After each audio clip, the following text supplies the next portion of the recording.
Hi, guys. I'm glad we're jumping on a little bit later. We got to at least watch the end of the OU Georgia game. OU baseball pulls out a big win. I think me and Steve were talking before we got on. I think that assures them a two seed for sure. But I mean, what do you think, Steve? That's what I think too. I mean, unfortunately, I think any chance of hosting, I think for that to happen, you had to either sweep Kentucky or at least win that series and probably win the Texas series. And we just didn't get that done.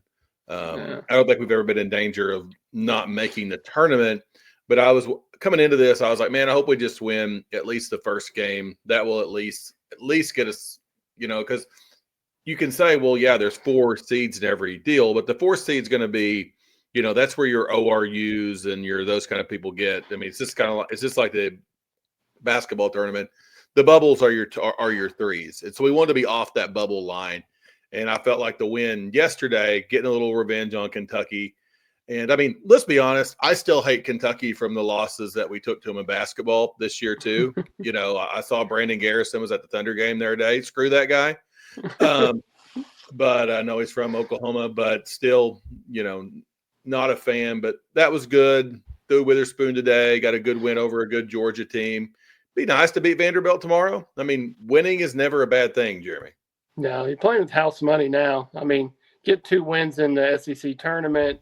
Now you're just to the point now where it's like every win, you're just adding another notch to your resume. So SEC is just like every sport it's been this season is loaded in baseball. So, it's like any win you can get. We took 2 out of 3 against Vanderbilt earlier this year.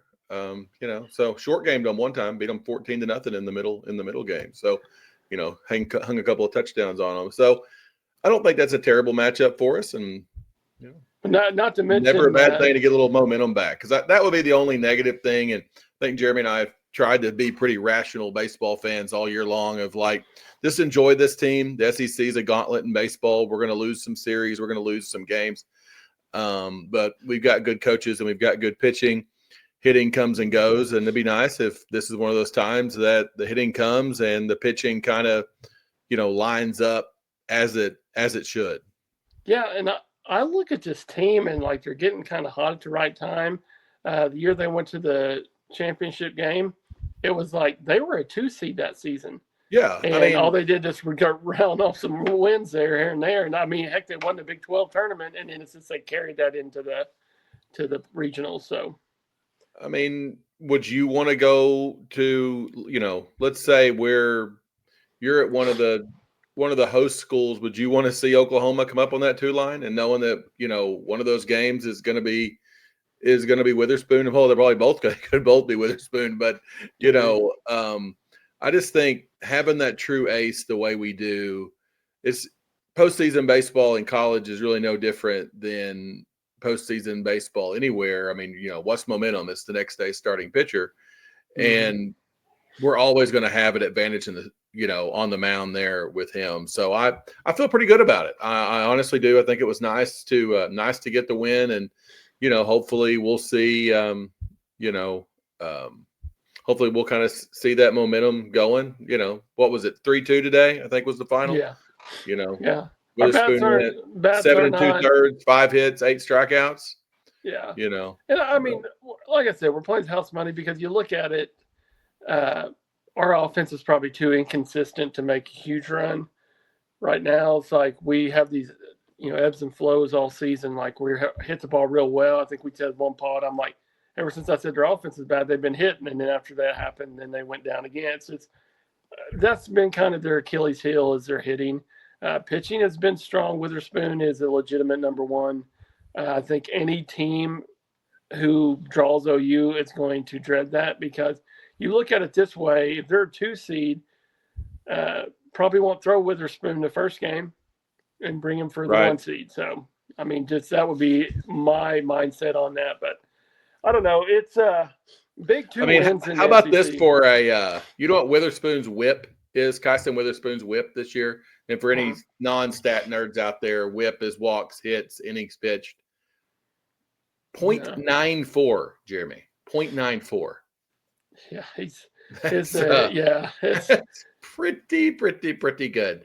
112 strikeouts in 83 and a third inning. That'll work. How about 112 strikeouts against 20 walks? I think that'll play. Not to mention when you throw upper 90s and you have a curveball like he does, he's got like almost his baseball fans Barry Zito like curveball. It's kind of Heifetz one. So he just he's a special kid. I don't know if we're going to have him next year. I don't think we will. It's going to be kind of like the Fears deal. It's like enjoy it now because he's gone. Enjoy it, but maybe maybe his brother gets hot. Maybe it's somebody else. Maybe it's Crossland comes out and throws the way he's capable of. He's got good stuff too. So we just you don't know. Maybe we go a little bullpen by committee, kind of a thing. But just kind of like where we're at, like Jeremy and I said. Hopefully we can get some consistency. Consistency at the plate, and just kind of like where we're at. So we'll stay informed. This time next week when we're on here, we'll be able to talk a little more about the regional that they're in. But I think this is a team that's got super regional possibilities, and then that's a 2 out of 3. You win the game with Kyson, and you hope you can get one more. The other guys can pull out another one. That's I mean the second guys, it's kind of like softball. The second guys are your most important ones right now. You know what you have with your number ones. It's that second group of pitchers that when you get in regionals, you got to use them as like kind of a bullpen by committee. So, and I think that's a good segue right into softball, Jeremy, as we go into play Bama this weekend. I was going back and I was just kind of looking at the box scores from the series that we lost to them the first time we played, and in game 1. Which we go ahead and win 5-1. Sam Landry pitches, goes 7 innings, 3 hits, 1 run. That's a really good start. And then the next day we start Kirsten Deal. She goes 2 1/3, gives up 3 earned. Isabel Smith comes in, gives 2/3 of an inning, gives up another run. Audrey Lowry comes in and gives up 2 runs as well. So that's, we dropped that game. We dropped that game 6-1. And then the rubber match, we lose 2-1 in extras. And Landry goes 7 innings, 2 runs, one of them being the ghost runner or whatever you want to call it. They're in extras. So don't have no, they're a ghost runner, but I mean. Gives that up in extras. So, I mean, you look at that, that's 14 innings and 3 runs off of Sam Landry. I think if we can get that, I think we can find a way to go score enough runs at Love's Field. Don't you, Jeremy? Yeah, what we've been talking about all year is like hopefully the bats get hot all at the same time at the right time. I feel like they are. I mean, Pickering's killing the ball. Now Ella Parker hit one that still hasn't landed. Oh, hold on. Let me catch Ella Parker's home run. I think it landed here in Muskogee.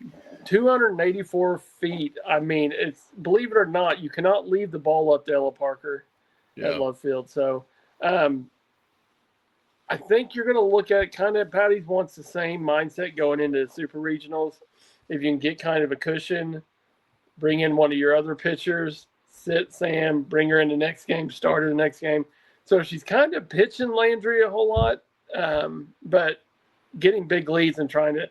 Now, are we going to run roll Alabama every single game? I would think not, but it would be nice. But it'd be cool if we did, though. Yeah, but I just feel like we're, believe it or not, experience matters not only with players but also coaches. Patty Gasso knows how to win in the playoffs. So it is the weirdest thing I've ever seen that a team just finds ways to win these games when it looks like they're completely out of it.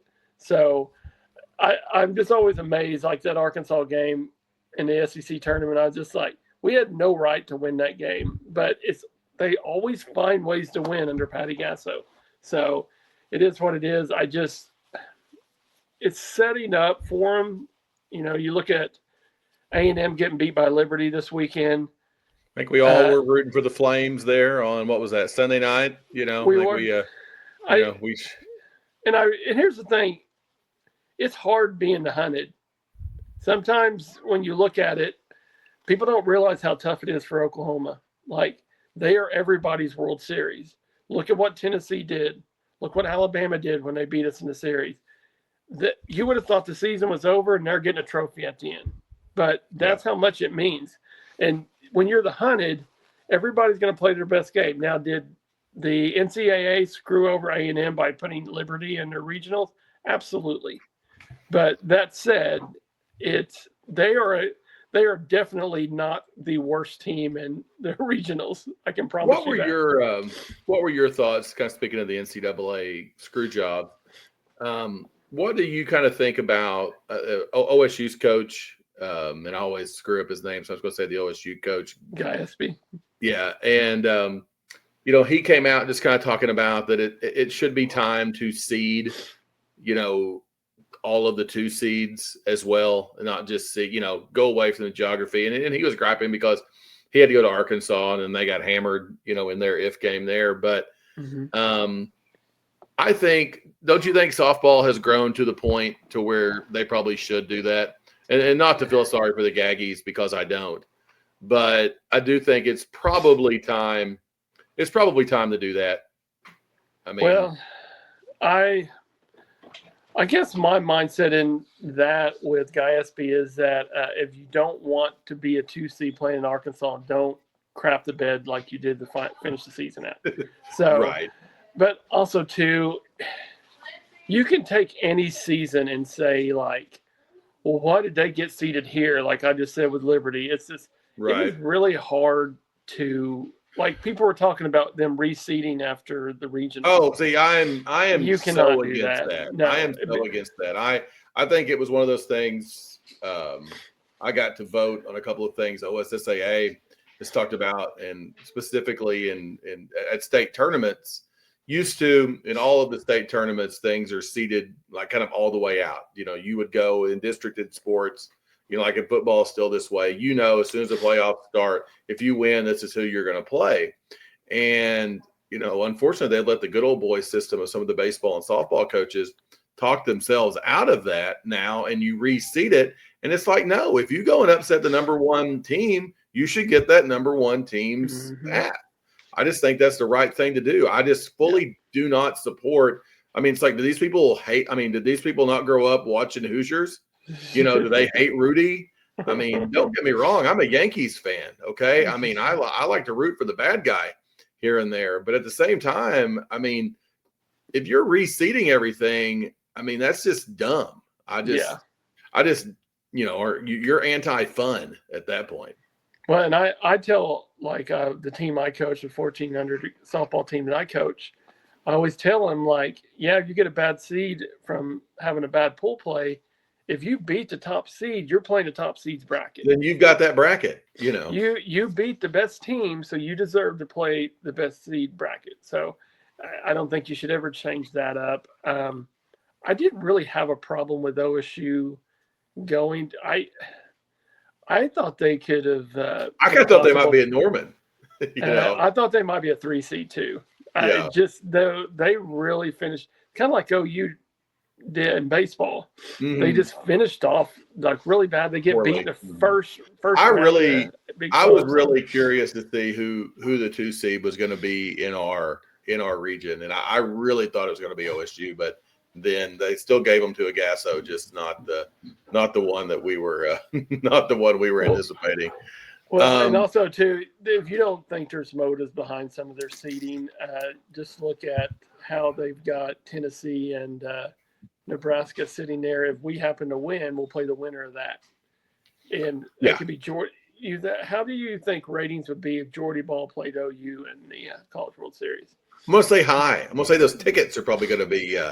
And can I tell you one person I do not want to face in the College World Series? That's Jordy Ball. I mean, and that's no, and I mean, like, I just kind of have mixed feelings on who I want to win. There. I think the positive thing is I think those are 2 teams who could actually probably both win it, just for the simple fact of Tennessee's got a loaded roster, and Nebraska's got Jordy Ball.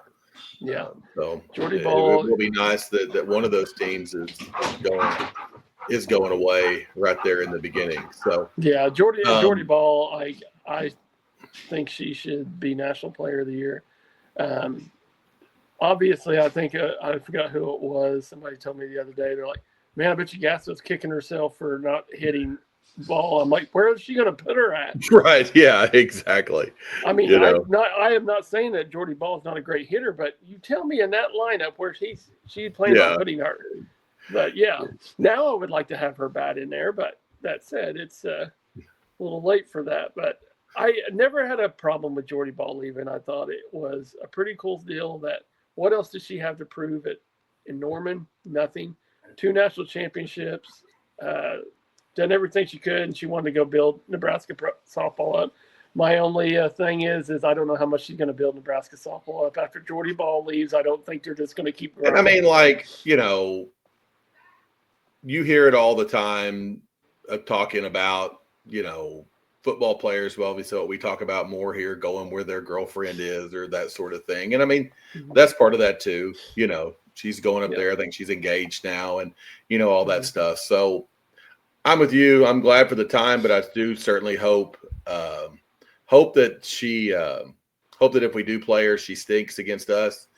And or maybe Nebraska just decides, look, we're not going to win that one. We got one chance to beat them, maybe, and come back and get it a different way. But I just I do know one thing: I'll be rooting for the Clemson Tigers in the Battle of Orange against Texas. Certainly rooting for them there, and there will be a non-SEC team in there because Oregon and Liberty play each other in one region.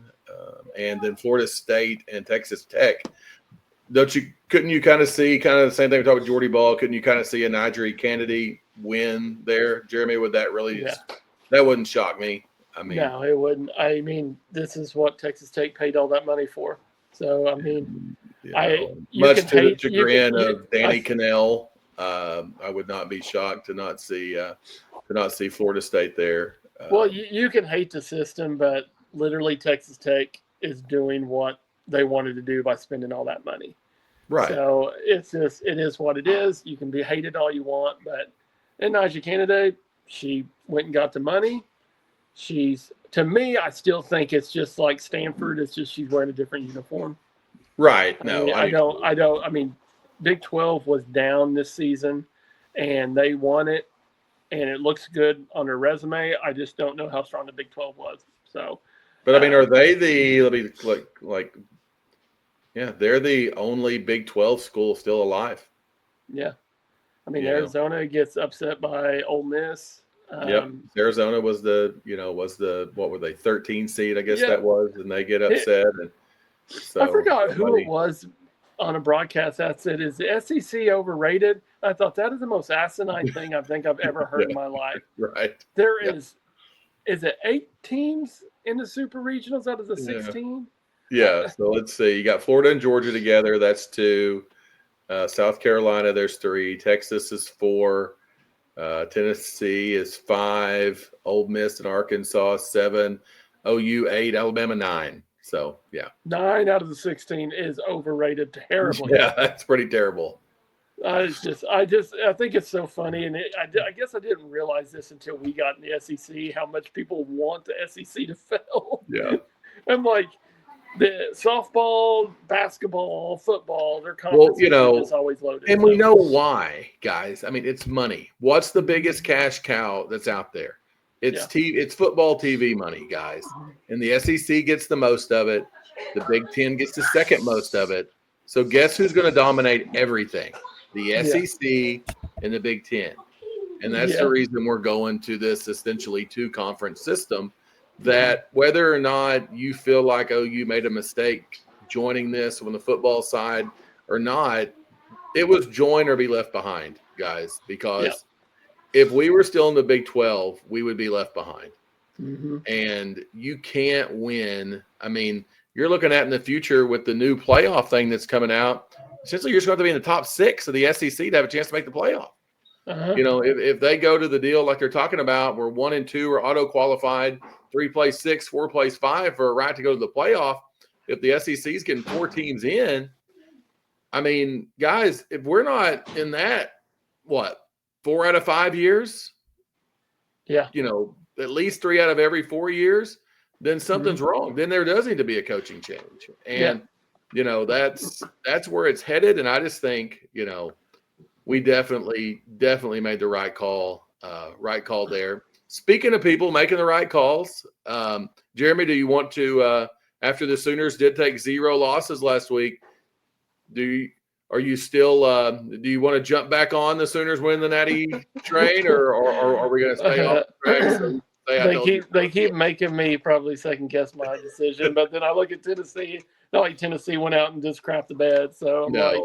But that said, Tennessee, I'm like, if they get by Nebraska and they play us, I think that's a horrible matchup for Tennessee if they end up playing Oklahoma, because they beat 2 out of 3, and the last image that Oklahoma remembers of Tennessee is them celebrating on their field. Right. So, and also, too, we're in Oklahoma City, which is the only reason we win national championships. Exactly.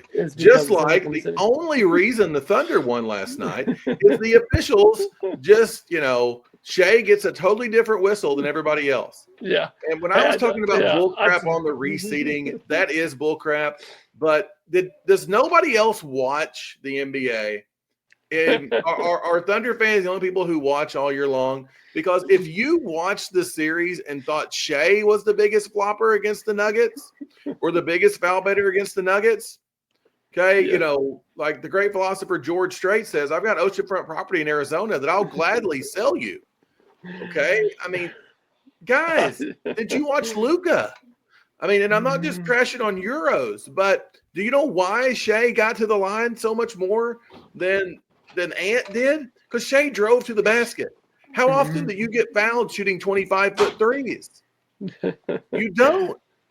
Yeah, how pumped was Oklahoma? And I told Steve this beforehand. I know this is a Sooner podcast, but like, we cannot get on here. Me and Steve love the Thunder, and we watch their games. Like, literally, they lost last weekend, because we did a podcast on here. And if you watch our third quarter, you watch our podcast, it is rushed through so much because me and him wanted to watch the game so bad. So I thought, no matter what happens, we're doing our podcast tonight and not pushing it. We can't bump it to tomorrow. Yeah. But one thing that I loved, you could tell that Oklahoma City was so excited to not have a zone played on them. Oh God, yes. It was kind of like they kept waiting on it, and that's one reason I think Shea overdrove there in the first quarter and missed all those shots. Is I don't think it was just foul betting. It was just like, oh my God, there's not a 7-foot Serbian standing in front of the basket all the time. And there's not 5 guys with their butt to the baseline defensively. I can actually have some freedom of movement, and I can actually get downhill. It's amazing how that works. For Minnesota, why they did not play zone, I cannot tell you, because if I'm watching film on Oklahoma, I'm like, they have to show me they can beat a zone. Because we did adjust a little bit and finally flashed the guy to the middle, you know, and got some of those backside lobs there. But no, it made no sense to me. Also, Minnesota's offensive game plan of just launch threes, just launch them. I mean, just, you know, not inside out threes, not dribble penetration threes, just wing to wing launching threes. And I mean, you know, they shot, 60 threes yesterday? Was that? I think that was the stat that I saw somewhere on Twitter. 60, I can't remember. 65, whatever it was. And, you know, but you want to be rear hurt about OKC when, you know, Oklahoma City shot 20 threes, I think, and made 10. But you launch that many. I mean, guys, I mean, that's, I mean, you know, you don't have to be a basketball coach to understand how you get to the free throw line is getting to the basket. People don't just come out and decide to hammer somebody at the 3-point line. They do occasionally, but, you know, I want to tie a little Thunder stuff to, I sent this tweet out to our friend group last night that Jim Nagy tweeted out, you know, OU football is looking for guys like this next year. And it was just a picture of Caruso. I mean, is there anybody who has endeared himself to the fan base quicker than Alex Caruso? I mean, Maybe Kenrich Williams last night. Yeah, how about that? Just not play for 2 weeks. And I was listening to noted Thunder hater Bill Simmons. You said 2 weeks. It's actually, I think Dagnall said 5 weeks. Oh, okay. He's put 5 weeks since he's played meaningful minutes. I mean, he did get thrown. And the reason I was saying 2 weeks is he did get thrown in a little bit in the Grizzlies series, but that really wasn't a real. That wasn't a real kind of mop up time. Yeah, that wasn't a real deal. But Nagy tweeting out, the Caruso deal, I was just like, yes. But yeah, officially, guys, Minnesota was 15 of 51 from three last night. Thunder were 11 of 21. And that foul baiting bull crap that Shea did. The Thunder shot 26 free throws. Minnesota, once again, who shot 51 threes, shot 21. We shot 5 more free throws. Yeah, and you're not going to shoot. You're not going to shoot free throws when you're sitting out shooting 3-pointers. But dude, they only shot 5 less. I mean, you would think reading Twitter today that Oklahoma City shot 84 free throws yesterday. Yeah, because it was. I guess it was that caused the Thunder to have 27 assists and Minnesota to only have 18. Minnesota has as many fast break points yesterday as you and I did, 0. Okay, and Minnesota had 17 turnovers, and 17 of those turnovers, 13 of those were steals. Those were live ball turnovers. As any coach or any person who's ever played basketball can tell you, not all turnovers are created equal. What do live ball turnovers lead to, Jeremy? Fast breaks. Yeah, dunks, and which layup, kick out threes, alley oops. And those are pretty high percentage shots. Yeah, and if you got anything from Game 7 against the Nuggets, we started figuring out how to beat the zone by doing those little baseline lobs. It basically hit somebody in the middle, put Hartenstein or one of the bigs going and floating down on the baseline for alley oops. We did that a couple times, got Denver out of it. I'm like, what a concept. Just drive and penetrate and get them out of the zone. I think Dagnall's a really good coach, but we spent, and you can tell anybody who I text with, it was just driving me insane. I was like, I don't think he knows they're in a zone. Part of me wanted to pick it up, be like, Mark, look, Steve Goss here, noted basketball, genius. I'm just telling you, they're in a zone. Yeah. And, that's I was trying to figure out, I know he said that he's not the best defender, but you have Isaiah Joe sitting on your bench. Yeah. If you need somebody to hit a 3, that's a good guy to grab and give him a whirl. But it is what it is. You look at it, if we close out Game 1, if we close out Game 3, I think it was. Yeah, right. It doesn't even matter. But it's just, it was it helped us, I think, grow as a team. I think that was a little bit of, I'll try to keep this family friendly here. I think we got some hair on our chest in that, for sure. In that game. There was some growing up. And because that Game 7, that first quarter, we came out tight. Mm-hmm. And, we're not going to win a championship, even though I don't think any team we're going to play the rest of the way in is as good as Denver. I really don't. No, I don't think you're going to run into anybody as good as Jokic. But we're not going to win it if J-Dub was as bad as he was in Game 6 against Denver. No. You're not. No. Because if we do get past this game, and I don't think Finch is a bad coach. I think he had a bad game plan yesterday. But whether we're playing Carlisle or Thibodeau, either one in the finals, it looks like the Knicks are going to win Game 1 tonight. But Tibbs is not going to just let SGA beat us. He's going to go and make other guys hit shots. And, not going into conspiracy, Steve, here, but if we do play the Knicks, we are not going to get the whistle in that game. Okay. That's not going to happen. If it's us in Indiana, that might be the officials may not know what to do in that. I'd be like, holy crap. I don't know. This is the 20, I think I read somewhere, this is the 26th and 27th biggest fan bases, but biggest media bases, media markets. I'm sorry, so say the right word in the NBA would be Indiana and Oklahoma City. But I think what would be really cool about that finals, if we get there, is those are two kind of college towns having a final, and I think that would be Indiana loves basketball. Oklahoma City loves the Thunder. And, it is really funny. Some of the things you hear and what the Thunder has done to the state of Oklahoma in regards to basketball.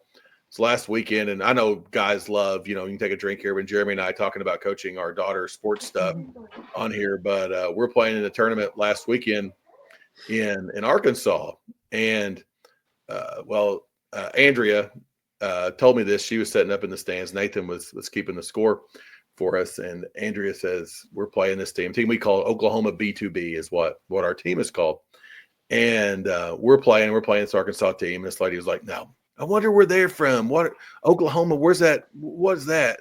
And the other lady says to her, she's like, "Well, you know how it is. In Oklahoma, basketball is like football is in the state of Texas.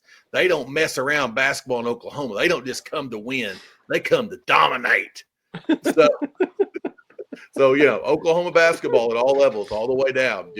Whether it's the Thunder or a seventh grade AAU team, we are here to dominate. We're not here to just come in and win. Are looking to slit some throats. Yeah, you like that? Exactly. Spit or dip out. Yeah, exactly. So, it's all right. We play out of state teams in softball, and they think we live in teepees. I don't know why they think that. They think civilization hasn't hit Oklahoma. Yeah, I remember one time we were at Disney World when I was in junior high, and someone asked, like, my dad. We're in line, and someone asked my dad, "I was like, where are you guys from?" And we're like, Oklahoma, and the guy's like, "So, like, do you guys have to like look out for Indians?" And my dad was like, "What?" And he's like, like, do they come and like attack you or, anything like that? And Dad's like, "No, we got insurance. It's fine." And so, if anybody knows Steve's dad, that was probably PG or what he said. Yeah, no, it's the family pod. So, that was, they spelled the city on us and moved on. City on you boys. But, that's a little abbreviated story time and talking a little bit about the Thunder. But Jeremy, I feel good about this series with the Thunder. How did you? I think this feels like a 5-game. This feels like a 5-game series to me. I think one game, Edwards and Naz Reid probably get hot and we lose. But as much as we can turn those guys over, I just don't see them beating us more than one. Naz Reid is a known Thunder killer, so I'm like, he is not going to shoot. He actually missed shots yesterday, and I was just like, I have never seen this before. I was just I was just so Julius Randle, like Space Jam Larry Bird power in the first half. No kidding. I'm like, you want to think about putting a hand in his face, but but that was kind of funny though. That like, I guess it was Richard Jefferson was doing the color, and I do think Richard Jefferson made like a good point on Chet, like on how Chet needs to just slow down and understand he's 7 foot tall around the basket sometimes. But he was kind of like getting on to whoever was guarding Randall at the time. He's like, "You got to get out there on him," and then it was like the StatCast thing, 31'3", and it's like, okay, I mean, yes, but let's not act like he backed up at the 3-point line. Yeah, but I feel pretty good there. I mean, Jeremy, I think we both feel good about OU softball getting through the Super Regional, right? I mean, if Pickering's hitting the way she is, just really, I think the key number is 4. If Landry's pitching and we get to at least 4 runs, I think we're good. I don't think Alabama's offense is as stout as what it has been in the past. So I just feel like we get to 4 runs, we're probably sitting in good shape. So I kind of think so too. And like I said, baseball's still going, but I don't really think. I mean, it's hard to predict like what's going to happen there. But I do feel like I said we've done enough to put us in a better place for the regional. But I don't really know. There's not a whole lot of OU football stuff for us to get into. This week I did kind of rant a little bit about. I talked a little bit about the new playoff structure. I think that it's probably going out there. But for those of you listening that are wanting more football talk, as soon as we get through with stickball, which hopefully is a few weeks longer, we'll kind of go back to more football stuff. We'll spend a pod where we kind of wrap up all the basketball portal stuff too, in case anyone has any questions about that, or you hate basketball, you can just click on it and be like, "Oh, basketball, screw this." More football coming. We haven't given up on Sooner football right now, guys. It's just a little bit of a quiet time.